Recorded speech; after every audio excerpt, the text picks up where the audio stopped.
Vehicles remains concentrated in more affluent areas like Dane, Ozaki, Waukesha, Door, and Bayfield counties. You're listening to Devil Radio, 92.7 FM, WTTN, 1580 AM. Devil Radio programming is produced live in the Solidarity Realty Studios. Find them at solidarityrealty.com. Solidarity Realty. There is an alternative. Cut through the bullshit. Get the information the deep state doesn't want you to know. Only on Devil Radio 92.7 FM and WTTN 1580 AM.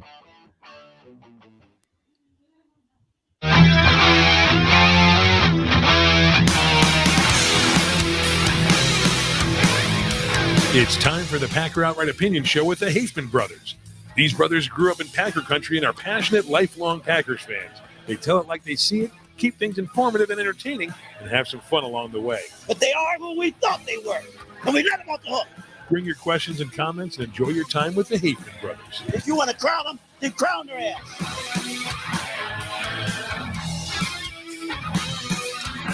We're not crowned yet.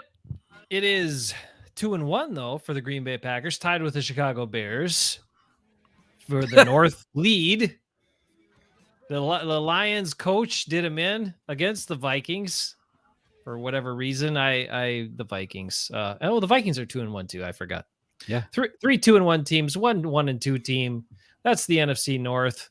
Who knows how it's going to shake out? But they've all played a couple games against division opponents at this point, and that's what it looks like. So Green Bay Packers 2-1 in a good spot. They get out of a tough game against Tampa Bay, 14-12 with the win, bro. So the win is always what you focus on, and be positive. And there were some positives, and we'll talk about those. And then there was some things that are a little not so great. We'll talk about that too and how it can affect the next opponent, the Patriots, coming up. But anyway, so how are you tonight, bro? Sorry I got into all that stuff right away. I'm great. Packers won. 14-12. 14-12. They scored 14 points right away, and then no points. 0 points after that. But the defense held up, and Tom Brady had an old man Brady fart, and so they won. There you go. That was good. I was glad.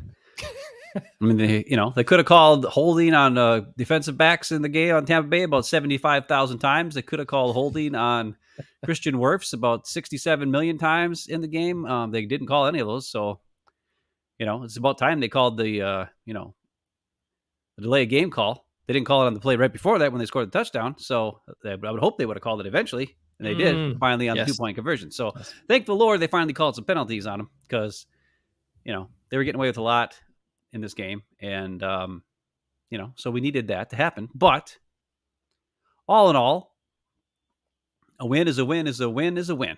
That's all I know. 2-1. I remember when we first started doing our YouTube show and the Packers won their first game under Matt LaFleur against the Bears 10-3. And we talked about how they only scored 10 points, but they won. And you said, I don't care how many points they score as long as they win. As long as they win. That's all you said. And, that's the name of the game. Now, you still got to win in the playoffs. Playoffs, right? Still got to win the playoffs. You probably got to score some more points to do that. Playoffs. It's more like that. Playoffs. Right. Playoffs? I just want to win a game. Win a game. That's more like what it was like. But. Classic. Yeah, you're better at that.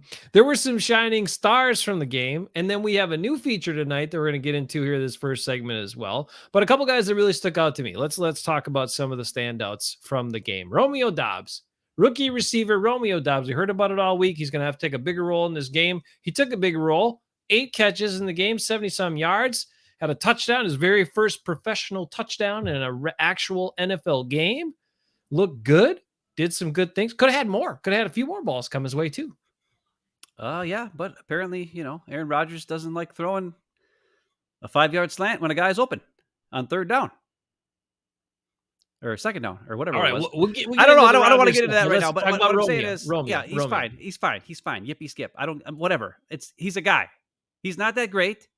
He's just a guy. All right. I'm sick of. Listen.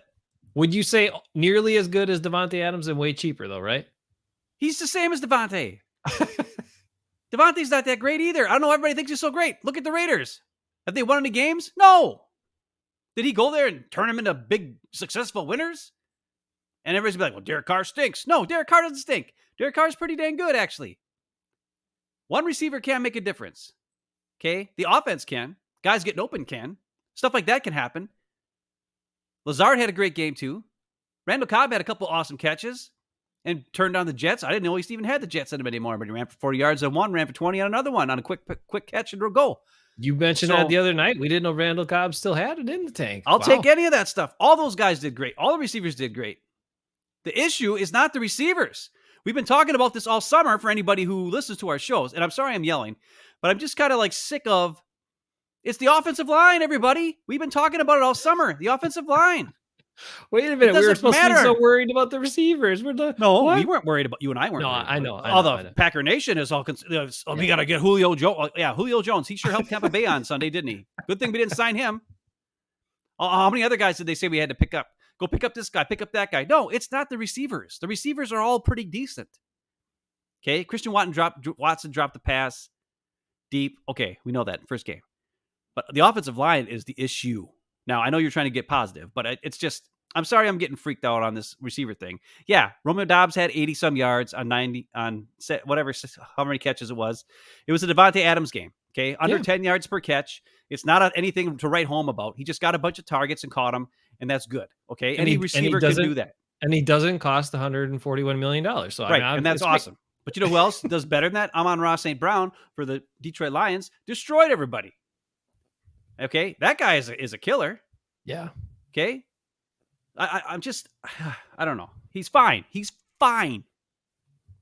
Okay, everybody's all like, Romeo Doubs is so good. We got to get him the ball. Well, Lazard did just fine. Cobb did just fine. Just pass to the open guy, and guess what? We'll move the ball.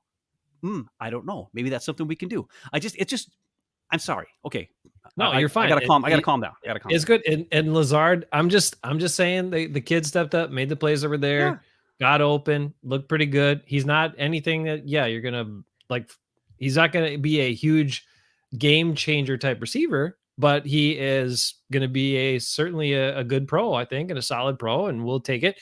And his quarterback threw him the ball, and could have thrown it to him a few more times, like we said. I just thought that was a nice surprise because we didn't know what to expect there. Quay Walker comes back and looks good. Was flying around, making plays, punches the ball out. The Packers defense, when Tampa Bay started moving the ball, right? 2 punch outs, 2 forced fumbles. And I said to you the other night, when was the last time we had 2 forced fumbles in the same game? It hasn't happened probably since Charles Woodson days. Yeah, and both those guys are new to the team. So I wonder if they were coached that somewhere else and then just showed up here and brought that with them. Are these guys getting coached on how to punch the balls out? I mean, remember when the Bears had that Peanut Tillman guy who punched out every freaking ball all over the sun because he was coached to do it? He knew that's what he wanted to do. You know, I mean, I'm assuming that in Georgia, that's where Quay Walker learned to do that. Hey, you got a bunch of good players on your team. We all, swarm to the ball, and whoever's the second guy there punches it out. Amos was the first guy there. He was the second guy there. He punched it out. And Nixon, he's back in coverage. He reads the play right away, gets up there. The guy catches it, smacks him really hard, knocks it out. That's awesome. You love seeing stuff like that, especially when it's in open field like that. And it's different when sometimes when running backs will fumble or the quarterback fumbles, there's enough offensive linemen and guys around to kind of mess with you, and the offense gets the ball back. But when it's in the open field like that, with the receiver downfield, there's way more defenders around, and there's a better chance for the defense to get that fumble. And that's why it worked out so well on those 2 plays. Well, a big key to those plays happening is something that this defense hasn't had for quite a long time, which is pursuit and hustle, right? Guys that can pursue, guys that do pursue. And now we've got some speed to go along with effort, and it's showing up. And let's talk about Keyshawn Nixon. Let's talk about him. Guys were talking about him here in the preseason, saying he was showing up at practice. He was a guy that then, of course, wasn't going to start, wasn't going to get playing time necessarily, but did some good things there. And Jair Alexander with his classic injury again and out of the game early. The defense shifts. This kid gets a chance, and he made the most of it. I like what I saw. He was physical, tough, and you pointed out how he does something that not all cornerbacks and not all the cornerbacks on this team do, which is attack. He attacks and he tackles, and it's probably from playing special teams so much, right? So he's used to that. I mean, and that's great, and that's what you need at a guy from the slot. He maybe lacks some things in coverage, possibly. I don't know. I'm not. I mean, I watched the all 22, but it didn't seem like he was terrible. Most of the time when he was in the game, they were playing a zone, and he was playing in zone. Okay, it wasn't very often that he was playing man and had to like get juked out of his shorts on a man route, and his coverage got beat. It was mostly him in a zone with Stokes and safety over the top and a linebacker next to him on the other side. And so he's able to read the quarterback. And of course, Tom Brady gets the ball out of his hand so fast that you don't really have to even worry about covering for very long. So it's a weird situation and a weird game. It also led to Rasul Douglas going back to corner where he did play some man and he did make some awesome coverage. And he also knew, hey, Tom Brady's going to get this ball out fast. So all I have to do is cover this guy and stick with him for like 2 seconds. And that's it. Right. And he knew that. He had a great breakup pass, when he got his hand in there and broke it up. Then the next time, Tom Brady went after him again on the next drive. And Scotty Miller jumped up in the air, and Rasul's like, you're not catching this because I'm going to throw you out of bounds. And he did. And guess what? It's not a catch if you don't come in bounds with your feet. That's a smart, heady play by Rasul Douglas. So what the Jair injury proved was, hey, guess what? We got some guys who can play. Now, if they play a different type of quarterback, it might have been a little different, right? We don't know. If they also, plus, let's face it, Tampa Bay's special receivers, right? Their speedster and their giant guy, both out. Okay, with Evans and Godwin. So we don't really know. They weren't taxed in the secondary as much as they probably normally would be. So like Jair being out isn't really a good thing all the time. In this particular game, it worked out great because Rasul went to a perfect spot where he can just hold off that fort. And there was a bunch of times watching the film where he played man coverage and the whole rest of the defense played zone. He played man by himself with a bunch of guys playing zone on the other side. So Barry had confidence in him to lock down Scotty Miller, which we know we don't have confidence in Kevin King. Thank God he's gone. Back to you. Yeah, I mean, that was the other big note from the game, other than the fact that, Rashawn Gary, defensive line, got some good pressure at times. All that was good, went along with the coverage. But that Rasul Douglas, again, stepped up. Like we've been talking about it. Him in the slot, great if he wanted to do that, if they're going to do more with him. But if that makes him not on the field for the majority of the snaps, then put him back on the outside and figure out somebody else for the slot. Maybe Nixon is your guy, and maybe Eric Stokes, your first round pick, needs to. If Jair's back, now Jair probably get injured again, but if Jair's ever back, then maybe Eric Stokes got to sit his butt on the bench. I don't know. There's some things to talk about. There's some other personnel decisions that we'll talk about second half of the show. But here in segment 2, we are debuting 2 new portions of our show. We'll tell you what they are when we come back. Don't miss it. Be back right after this. Hafeman Bros. Packer Outright Opinions. Keep getting stuck here all the time.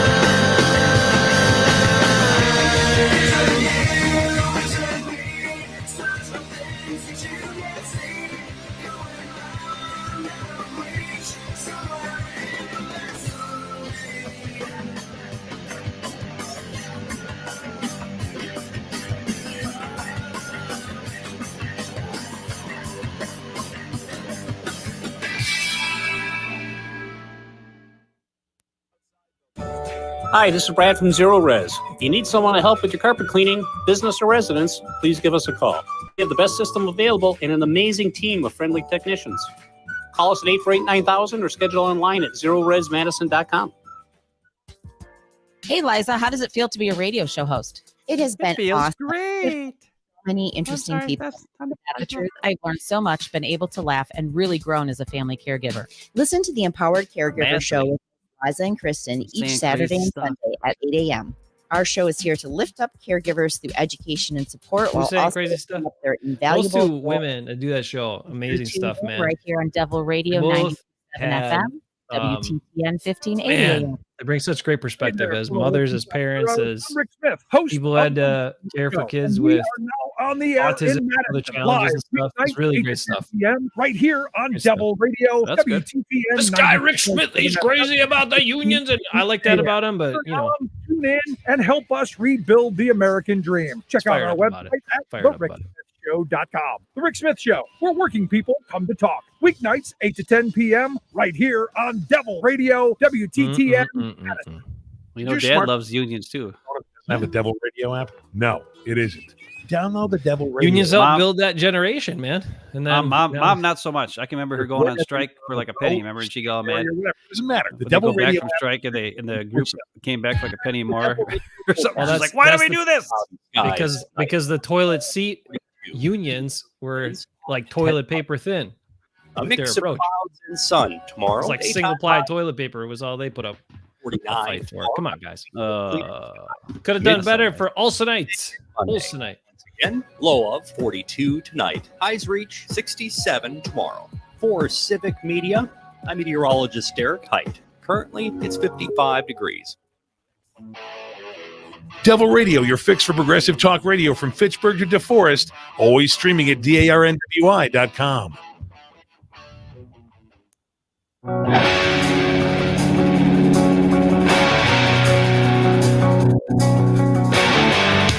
Welcome back to Packer Outright Opinions.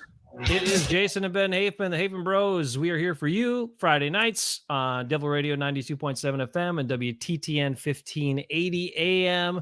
Also streamed on the Civic Media app. There are fans in other areas of Wisconsin calling for the show, and I think Civic Media is going to make it happen by bringing it to a radio station near you soon, too. We're not there yet. We'll get there. There's people calling for this show somewhere. There's people calling. I don't know that those are just fake accounts that I own, but there's people calling for it. Oh, okay. All right. That makes more sense. And we'll bring it to them. And we're going to debut some new stuff tonight because that's what we do. We got new stuff to do. We're tuning up the radio show. We're tuning it up. Evan's helping us. Evan, are you ready? Let's start with the new segment with the silent but deadly player of the game. Let's go. And now it's time for the Hafeman Bros silent but deadly player of the week. This segment, we start off with the positive, and then we're going to go to a little negative, but that's okay. That's life, positives and negatives. Ben, who is your silent but deadly player of the game for last week? Well, my silent but deadly player of the game is a guy that I didn't even know who he was until like a month ago. And that's Rudy Ford. The guy is insane. He is the number one crazy, like, what do they don't call him a gunner anymore. What do they call him? Flyer. The number one crazy flyer. That like we broke down film on Wednesday on our show. I showed how Tampa Bay tried to cover him with one guy, couldn't stop him. Then they tried to drop back extra guys to help out, couldn't stop him. Then he went back to the other way, couldn't stop him. Then they tried double teaming him at the line of scrimmage, still couldn't stop him. The guy was a one-man wrecking crew, beating a man in front of him, flying down the field on punts. And man, we punted a lot in that game. And thank God we have a guy like Rudy Ford on this team able to get past the initial block and get downfield and tackle and mess up the whole punt return unit for Tampa Bay. Rudy Ford, silent but deadly, Packer player for Ben. I don't think I've ever heard of him or heard him say a word before. So I like it. There were many choices for this. We could have talked about Keyshawn Nixon. I think is a great candidate for silent but deadly player of the week, although he came in and made a lot of noise. One guy, along with the key to the game, which is field position and punting, who ended up being special teams player of the week, but did it in a quiet way, was Pat O'Donnell. And he kicks the ball with ease. He looks like he's not kicking it, but it goes 50 yards. He pins people down. He gets great hang time. And he makes wild faces after the game. So Pat O'Donnell is my silent but deadly player of the week against Tampa Bay. And so for that, our silent but deadly players get a fart gun salute. Pat O'Donnell, one for you. Oh, that was pathetic. Better. And one for Rudy Ford. Ooh, that one didn't sound good. Silent but deadly players of the week. Pat O'Donnell, Rudy Ford. Okay, now it's time for the other new segment. The other new segment of the Hafeman Bros Show. Packer Outright Opinions. Let it roll, Evan. Man, I got a beef to pick with you. You want some beef or what? Yo, what's your beef?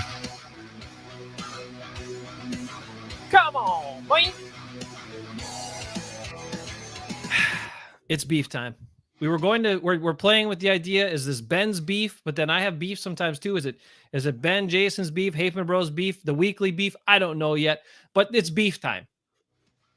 And right now, we got like 5 minutes left to get into this beef. 4 minutes. Okay, we got to make it quick. Let's go for it. The beef this week, to go along with 4 minutes, is the 4-time MVP quarterback of the Green Bay Packers needs to be better. Mr. Aaron Rodgers is not playing well And I don't want all of his excuses this year. We got him every other year. We've had receivers. We've had offensive line. And yes, the offensive line hasn't been great. And yeah, they're new receivers, but we're telling you they're playing well. And we also know that sometimes he blames it on the special teams, but that's not a problem anymore. So, Mr. Aaron Rodgers, let's just look at you, my friend. As soon as, and some people pointed this out, and we've seen this in the past, Aaron Rodgers is not a responder to bad things. So when controversy strikes or when turmoil hits in a game, adversity, thank you. That's the word I was looking for. Mr. Aaron Rodgers curls up. No, he doesn't actually. He points the finger elsewhere and gets frustrated and gets down because things aren't running perfectly. He loves to play football when everything's executed great and running perfectly, and that's awesome. That's great. And he's excellent at that. He is incredible when it's all going well. But when it doesn't go well, he doesn't find a way to respond. Stats prove it. Last week, before the fumble that he threw super late and set Aaron Jones up to get the fumble and actually threw the ball behind him, which caused the fumble. We showed film on Wednesday night. If he threw it in front of Aaron Jones, it's a touchdown because he doesn't get hit by Vita Vea. Yep. But before that, Aaron was 14 out of 15, 163 yards, 2 touchdowns, no interceptions, a 151.5 rating. After that one play, Aaron Rodgers, 13 out of 20, which is still a good percentage, 92 yards, 1 pick, no touchdowns, and a 54.6 quarterback rating. Yuck. Aaron Rodgers does not respond to adversity. Going back to last year, let's just remind everybody real quick, when they only scored 10 points in a whole game at home against the 49ers. Before the Mercedes Lewis fumble, Aaron Rodgers, 7 of 8 with an 8.8 yards per pass. Packers had 7 points, 103.1 rating at that time.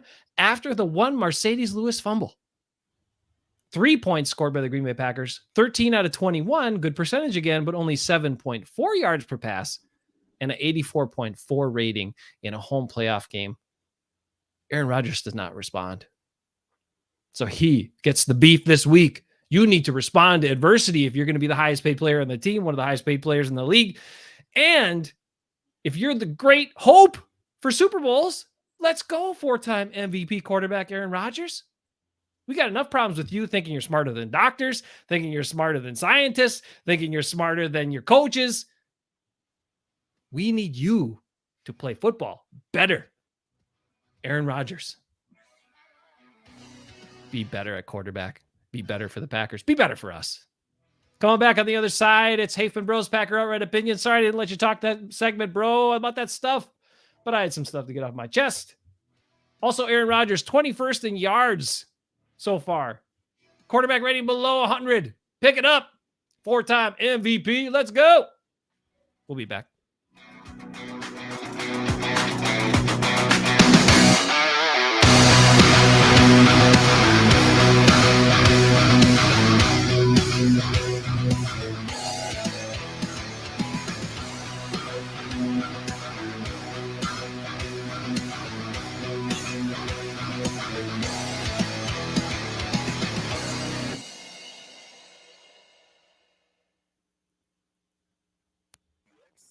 When you're gonna turn on the radio, you gotta listen to Devil Radio 92.7. How's that? Was that enough to back up my chops? Knucklehead CBD and vapes with the Knuckleheads Club. I don't know, man. We're yelling a lot tonight. Close to 25% off, no matter what you buy. We're either going to gain viewers or we're going to lose some again.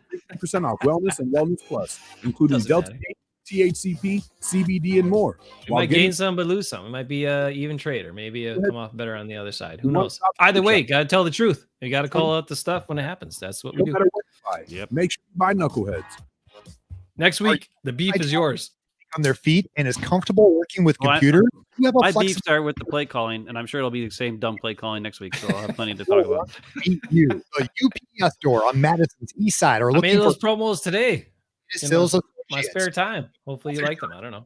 Bonus program to hear about all the opportunities. I gotta make some promos at the UPS store, 608-244-2208, or go to devilradio927.com and click.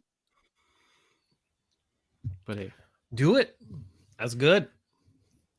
Yeah, I cranked them out today. I was just like feeling I think I had some extra coffee, so I was feeling a little peppy, and I just said, let's go for it. How many different voices can I do? Some of them sounded exactly the same, but I didn't want to say anything. The one you didn't do the Adam Sandler one. I was like, where was the? Where's none of that stuff going on? I thought about it actually. That's what I was gonna go with, but then I found one clip to use from somebody else. I was like, I'll stick this one in there, and I'll sandwich it in between the high one and the really low one that I tried to do, and then the last one was just kind of like whatever, and I thought it worked out anyway. But and the other one, I tried to sound like Keith Jackson. I thought of Keith Jackson. That was close. I know what you're going for, but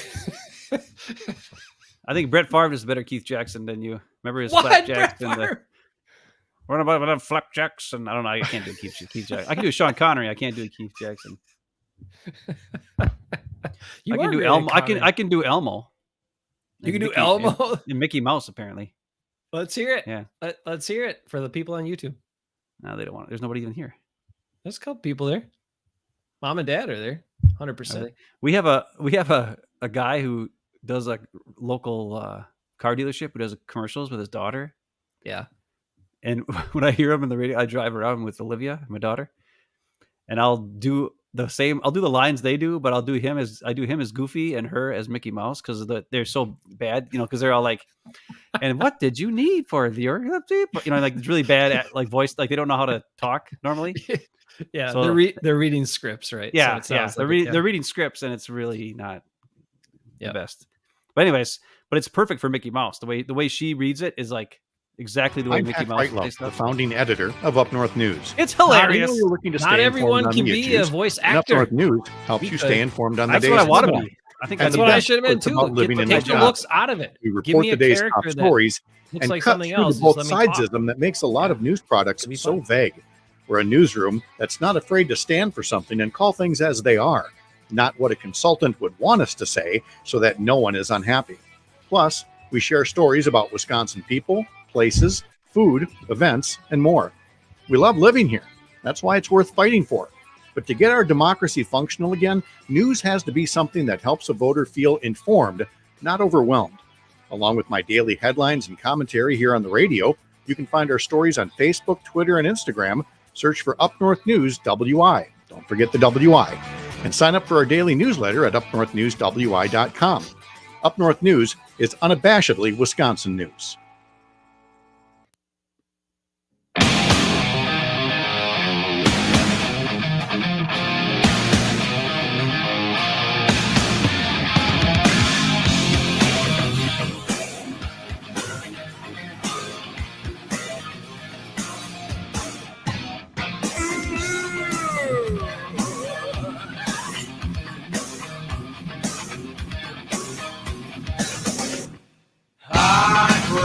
All right. It's the Packers to not have a heartbreaking loss because the second-year quarterback for the Patriots has been ruled out. Mac Jones ruled out officially from the game. So the Packers are on a string of facing like 4 quarterbacks in a row, not very good.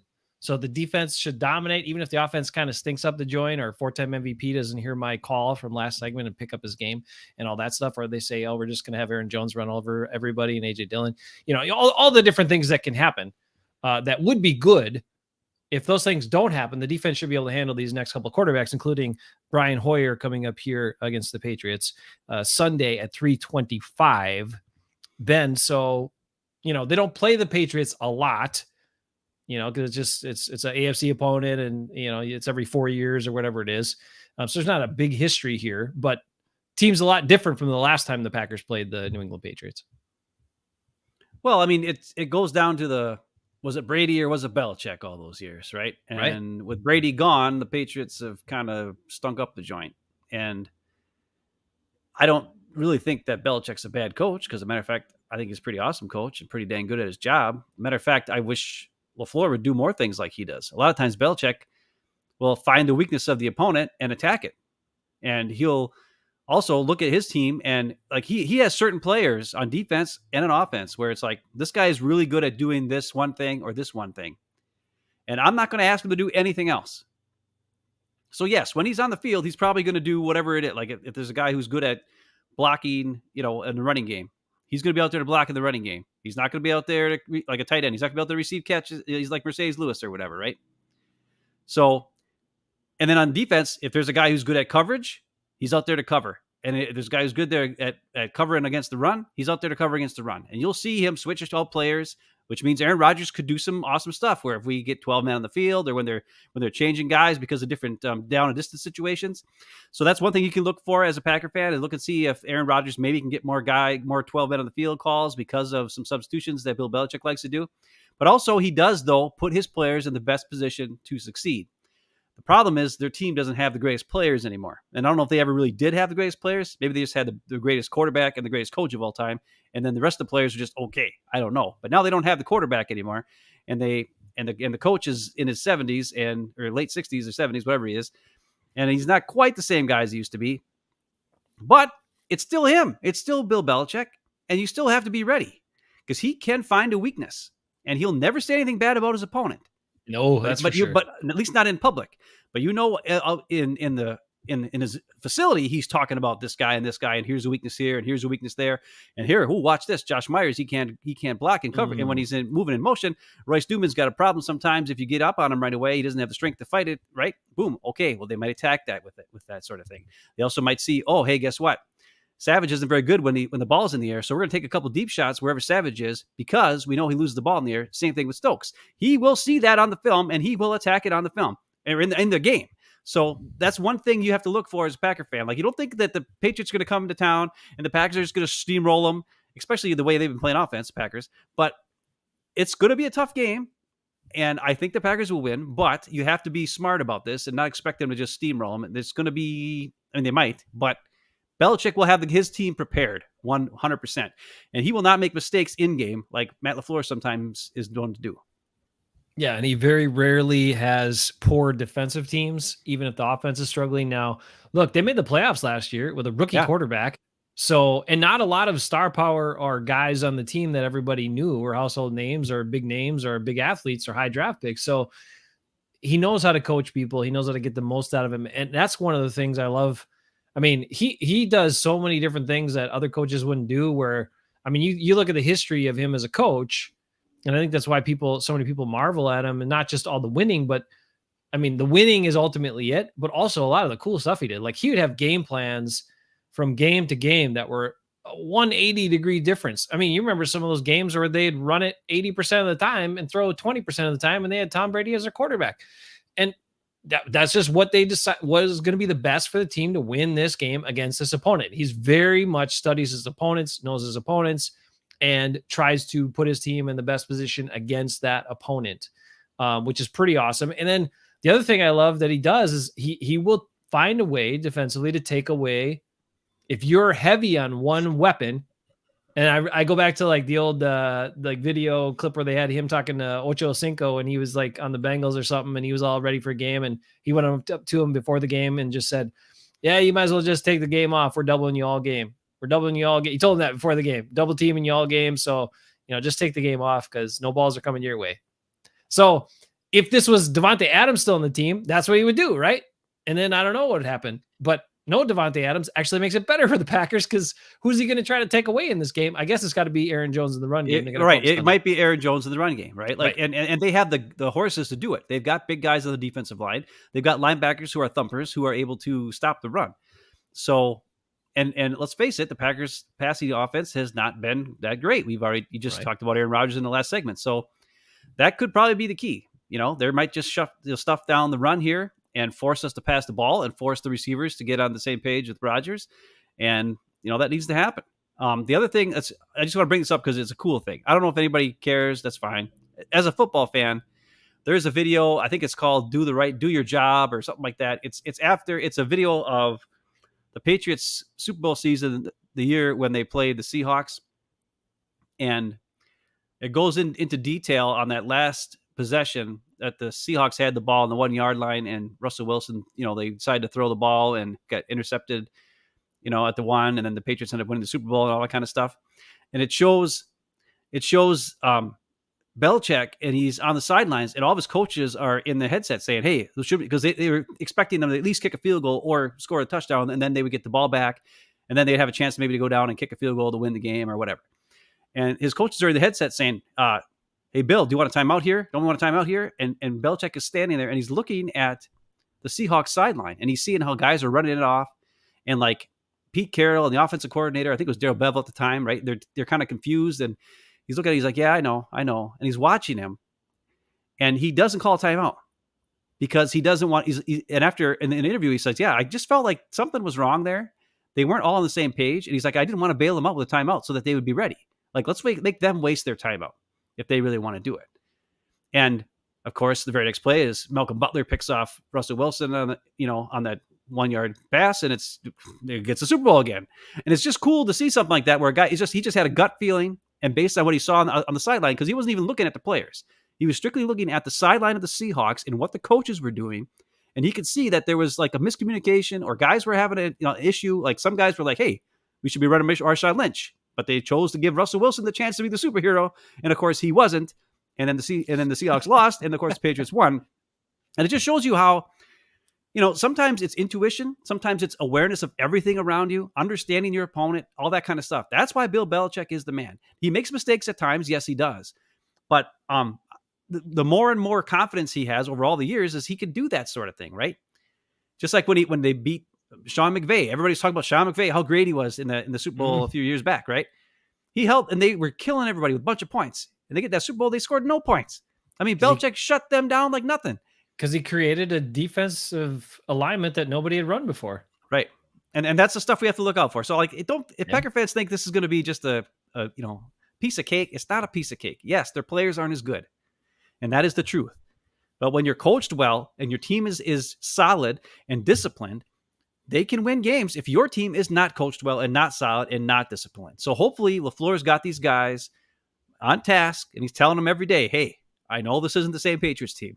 I know they don't have a bunch of wins. I know they're not known at this point to be even a very good team, but we cannot let off the gas. We have to be smart. We have to work together and do not make mistakes. Play solid team offense, solid team defense, solid team defense, and win the game because we have the better players. We should be able to win, and it's at home, period. We can talk forever, but I should remind you, I always forget this because we're just new to doing the radio show. You can call in at any point if you want, 844-967-2789. Bring your opinions. Tell us what you like, what you don't like, what you think about the game coming up, any concerns you have, things you want us to talk about, 844-967-2789. Here, I'm going to go back. I'm going to say about we'll cover that a little bit later. Offensive line, Ben, we talk about all the time. We've talked about it. Josh Nijman is one of the Packers' top 2 or 3 offensive linemen, definitely in the top 3 offensive linemen for the Green Bay Packers. Yet now that David Bakhtiari is coming back, he's not going to be on the field. That is a mistake. What should the Packers do? I don't know why they're doing what they're doing, but what should they do? I don't know. I honestly don't know. Man. Listen, we've heard things that he's not very good at right tackle. They say he struggles on the right side. Hasn't he earned the right to work it out there? Like, get him in there at tackle on the right side and let him figure it out. He's got the tools. He showed you last year he could figure it out against some of the best guys. Get him in there. My thought is this. Like, I think he's better at right tackle probably than Jenkins is at right tackle at this point. I'm sorry. We've seen Jenkins now a couple games. It's not looking good. Okay? No. He's not the same player as he was before the injury, or he's just not as good at right tackle as he is at guard. He's a great guard. He's a Pro Bowl guard. Like, why would you take a Pro Bowl guard and move him to some place where he would be just a regular guy? And a matter of fact, he's one of the lowest graded players at right tackle in the NFL right now over his 2 weeks he started. So why is that a good idea? When if you put him at guard, he's a Pro Bowler. It just makes no sense. Put the guy where he's supposed to, especially when you have it would be different if we had a guy who was really good at guard right now. But Runyon and Royce have been stinking up the joint, and let's get some solid back in there, okay? And then give Yash a chance. Yash has been he's a top 18 right now, graded player at left tackle or at all tackles in the NFL. 18 out of all tackles. So that's 32 times 2, whatever that is, 64. 64 guys, he's number 18. He's in the top half. And he's on our team. He's going to be sitting on the bench. Why? Because you have a guy who's a portable guard. You play him at tackle when he should play tackle. Dumb. Put this guy out there. He's good. Move Jenkins in to guard. I don't care if you pull him at left or right. I don't care. And give him a shot. Give Yash a shot at right tackle, and you'll have you'll be more successful. I can tell you that. You have better players at different spots. I mean, right now the offensive line is not the best, especially in the middle. The Royce Myers Runyon inside is not looking good when you watch the film. It's a lot of mistakes. Sometimes it's great. A lot of times it's not great. And we knew that coming into the season. We knew that was going to be an issue. That inside, their glue, they let go to the Bears, and they were going to have to figure it out. And I'm sorry to say it. It's my guy, I know, but it's true. Anyway, beside the point, with the guys they have now, this is, they always talk about, we get our best 5 out there. Well, Yash is clearly in your best 5. Yes. Get him on the field. And if he needs to work through some stuff at right tackle, then let him practice there and let him play there and let him work it out, because Jenkins is getting beat all the time. He can't be worse than Elton Jenkins right now. And again, I know they fell in love with this thing, and the whole, the team ran with it and the media ran with it. Elton Jenkins play anywhere. He's an elite player anywhere on the offensive line. He played all 5 spots. No, Elton Jenkins is an inside player. He is not a tackle. He's not been good at tackle. In the game against Arizona last year when he was playing tackle and early on in the season before he got hurt and Yash had to take over, he was not that good. Yash was better than him when Yash came in and played left tackle. He's a guard. He's very good at guard. Let him play guard, and you need that experience next to a guy who barely played last year as center and is basically still kind of in his rookie season at center pretty much in playing snaps against NFL talent. Well, the other thing is when you watch the film back, Myers, I hate to say this, but there was a play, I showed it on Wednesday night, where Runyon and Myers double team Vita Vea for an instant, and then they both decide to help the guy next to him, and they let Vita Vea go scot-free. He runs around, he gets pressure on Rodgers. So they double teamed him. And then they were like, the other guy's got him. I'm going to go help over here. Well, they both said the other guy's got him. I'm going to go help over here. And then nobody was on Vita Vea. If you have Jenkins next to him, then you're going to have a guy who Myers will be like, okay, I don't have to help Jenkins. I'm going to just help Runyon. And every play will help Runyon. And that'll solidify the offensive line even better. You know what I mean? Because then you're not having guys making mistakes that are mental mistakes and not physical mistakes. Right now they're making mental and physical. Yash has got to play. Let him work it out at right tackle. That's how you fix the line. We'll be back on the other side to fix the rest.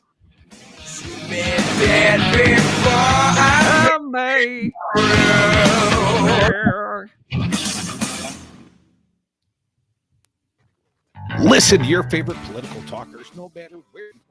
92.7 FM in Madison and Eastern Dade County, 1580 AM Columbus, north of Madison, and for daytime east-west commutes on I-94, 101 FM in the Shaw. I forget, where's Jonathan from? Jonathan, where are you from? Jonathan, where are you from? Around? I forget. Cali? No. No. 7. Download the David's down in Mississippi, Zeros, California. Excuses. Just where from, Jonathan? It might be East Coast. Hopefully, if you're on the East Coast, I hope you avoid that hurricane, man. Oh, yeah, that's terrible stuff. It's prep cooks, dishwashers, pizza makers, bartenders, delivery drivers, and hosts. Sales offers great pay, free shipping. John is saying maybe Butkus is the problem. I don't know if it's Butkus because let's face it, they stuck Billy Turner at left tackle in the playoffs last year. That wasn't Butkus. That was Steno who decided to do that. So big miss on that. Now that being said, when Jenkins got hurt, and they were talking about left tackle, Rodgers asked Steno, who's he thinking at left tackle, and he said, I'm thinking Yash. And then that's where they gave Yash. So you give him credit for that. Of course, then at the playoffs, for whatever reason, now, was that his call or was that pressure by somebody else? We don't know. Those are speculative things, but maybe the floor went that way with it. I don't know. Maybe somebody's like, we got to have the experienced guys for this. Well, he was getting experience and he was really good and he's still really good and he needs to play. Hey, David, how you doing, man? Good to see you. Hopefully you're doing okay. Down in your neck of the woods. Early wins. At least you're not in Florida, man. That's good. Although, Friendship. Hey, Jonathan. All right, Friendship. I know where Friendship, Wisconsin is. I've been there a time or two, driven through there. Clear skies. Is it? I don't know where that is. It's like middle of the state, kind of. I think. Maybe I'm getting it wrong. Tell me if I'm wrong. Is it kind of like northy, middle, northy, west? You got a Wisconsin behind you. Is it like the Badger's eye? Like wow! Tell me where to. Right here. Badger's eye. There. I can't remember.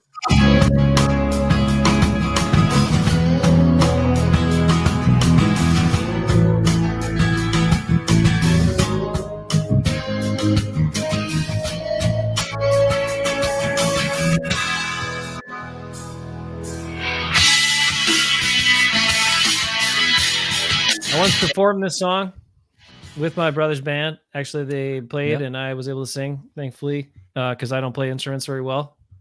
And if I get more than two extremities going at the same time, it's a problem. And I can't sing and play instruments together at the same time. So anyway, that's how it went. But I sang pretty well. I thought it was okay. It's an easy song to sing, though, not difficult.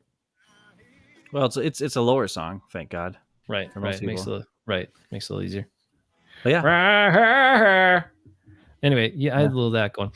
We were talking Packers here. It's the Packer Outright Opinion Show. It's Ben and Jason. We talked about the offensive line, how to fix it. Hopefully the Packers listen and figure that out. We do have some Packer insiders that always check out our shows because some of these adjustments we talk about are actually made. Things happen after a while after we keep saying them. And so somebody's dialed in. We think it's like one of the lower level people. It takes a little time for them to get their voices heard. But then they pass on the information, just like, Aaron Rodgers was responsible for that flag at the end of the game, passing on information. We pass on information through our show, and then the coaches finally get it, and then they make the right decision. Okay, so overall, Ben, the Patriots and Packers have played 12 times in the regular season. What do you think the record is?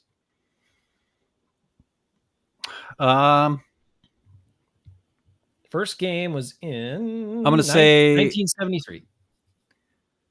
73? Okay, then it's going to be 8 wins for the Patriots and 4 wins for the Packers. It is 6-6. Series is tied at 6-6. All right. Actually, I don't bring it up. They're incorporating. I'm sorry. That's actually with 12. They're incorporating. This is all games. That includes the Super Bowl, the Packers Super Bowl championship, the first one Ben and I ever saw in our lifetimes back in 1997, January 26th of 1997. So that is one of the Packers wins. So regular season, the Packers are actually down 1 game. Oops. Okay, that would make more sense. All right, that makes more sense. In the last 5, though, since the turn of the century, the Packers are 3-2 against the Patriots. They lost in 2002, 28-10. They won in 2006, 35-0. Wow. 2010 we know was the Matt Flynn game. Yep. They 31-27. They lost, but barely. Yep. And then we had Jordy Nelson destroyed them in 2014. Yep. And then the Patriots and Packers in 14, and then 18 was the last game, and they won that one too. 14 was the first time Aaron Rodgers beat Tom Brady. And there you have it. So that's kind of the situation here. It's tied up here for all time, but the biggest win of all was that Super Bowl victory, 36-21. Thank you, Green Bay Packers of 1996. Some of our favorites on that team of all time. Okay, so for this game, though that doesn't say a lot, it's a very different team now. We just talked about rookie quarterback Mac Jones, although he's not even there this week. So Brian Hoyer's a weird guy, right? He's been around the league a long time. He's played in a bunch of teams. He's not like really great, but he's pretty good as a backup because he's played a lot and he wings the ball. He doesn't like mess around. I mean, he throws some picks and stuff and takes some chances, but he also puts up some yards and touchdowns. So he's kind of a weird guy to deal with in a way. Although with the way the Packers defense is playing between pass rush and the linebackers flying around and the secondary, especially with Rasul on the field most of the time, I'm not really afraid of him. How about you? No, I mean, he's like a Jimmy Garoppolo type of guy. The system is good. He'll read the play, and if the guy's open, he'll throw it to him, and there you go. I mean, it's nothing special. It's Tom Brady-like. Except the difference is Tom Brady just has like the ability to always win. I don't know what the deal is with that, but it's very similar. I mean, he just throws to the open guy and whatever. But sometimes I think Hoyer he thinks he can do more than he can do, and that's where he gets in trouble throwing picks. Okay. And that's something that we can look forward to. Maybe we'll get some Rasul Douglas get some picks or, whatever. Who knows? Maybe Stokes will get his first pick of this game. I don't know. That'd be pretty cool. But, I think the defense will be fine as long as they are smart and don't do dumb stuff. And the Packers offense against the Patriots defense could be something else. Who knows? But it's nothing new. Okay, it's an average quarterback, worse than average quarterback on a team that's got a little talent deficient, as we all know. And the Packers got to win. Period. It's at home. Let's go. And they're the next 4 games they should win. They should win the next 4 games, even with the trip to London and all that. It's against the Giants over in London, but they should definitely win the next 4 games. So you could be looking at a 6-1 Packers team by week 7. And that's really what they should be, not what you could be looking at. That's what they should be. But it starts here with this game against New England. The wild card is really kind of Belichick and how he has a defense perform. And then if you have any turnovers, of course, that can swing the game. The Patriots are traditionally pretty decent on special teams, although they were not quite as good the last couple of years. They got a lot younger on special teams. Remember, they were one of the teams that signed a lot of veteran guys to make their special teams better, which the Packers did this year, and it looks like it's kind of paying off. Yeah, I mean, I guess somebody said that the stats, PFF still has the Packers ranked as the 31st best special teams, which might have a lot to do with the return game more than the coverage game. But let's face it, the punt coverage is night and day compared to last year.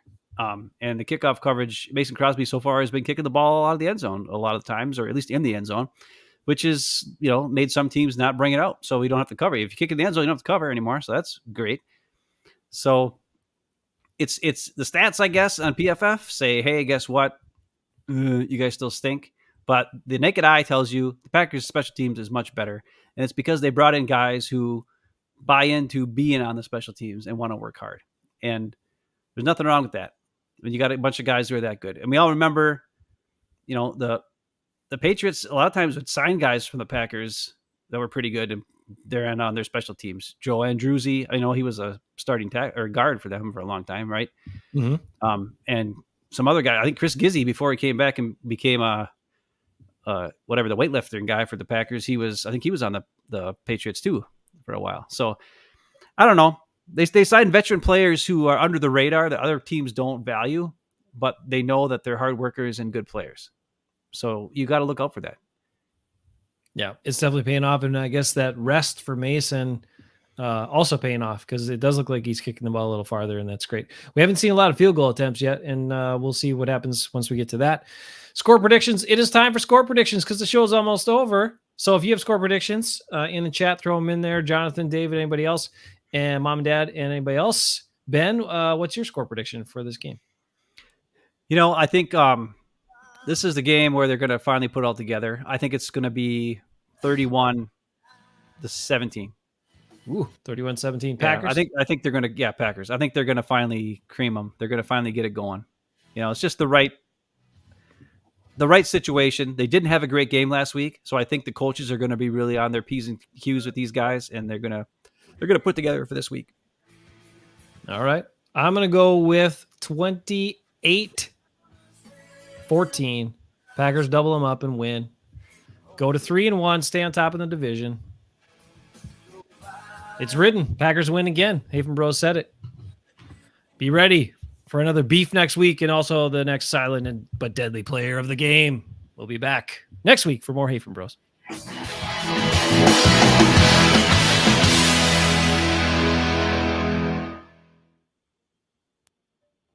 Local guy Jason Hafeman here. If you want a business in the Madison area, I want to talk to Wow, you they about go Jason Hafeman, led with Jason Hafeman. champion for local businesses for nearly a decade, and I'm proud to be a part of the Devil Radio team.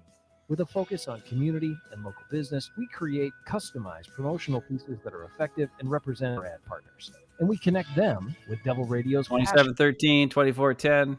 So join us today. Call 608 talk and let's work together. Let's do it. This is the game where they come out and they dominate. Political talkers. I think Christian Watson's back for this game, isn't he, Jason? Have you heard? Or anybody in the chat heard? 1580 AM, Columbus, North Jason, you're muted, so I don't know. You can't hear what you're saying. Oh, my bad. They did say David says 24-10 Pack wins. Jonathan 27-13 Packers win. I'm assuming Packers win. And then I think Watson's back. I know, what did they say? So Bakhtiari and Jair were in practice, and then they were out of practice yesterday. So we'll find out. LaFleur likes to keep all that stuff up till the 90 minutes before game time when he has to reveal it. So that's probably when we'll find out about anybody else. But hopefully Watson's back. They need him. Well, just to take the top off the defense. Just to make it, Yeah. All right, we'll let Evan go. Evan, thank you, sir. A little bit. No, thank you, guys. Anything specific you want in the liners? Well, of course. Let them know about the new silent but deadly player of the game and the beef. And, that's fine. Okay. Yeah, I'll be loquacious. Yeah, we trust you.